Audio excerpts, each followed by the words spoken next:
కదిలించలేదా కాస్త కూడా నీ మనసుని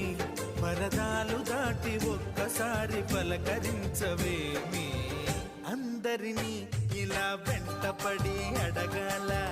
సరదాగా నువ్వే ఎదురైతే సరిపోదా నిద్రపోతున్న రాత్రి నడిగా గుటికి చేరిన గువ్వల నడిగా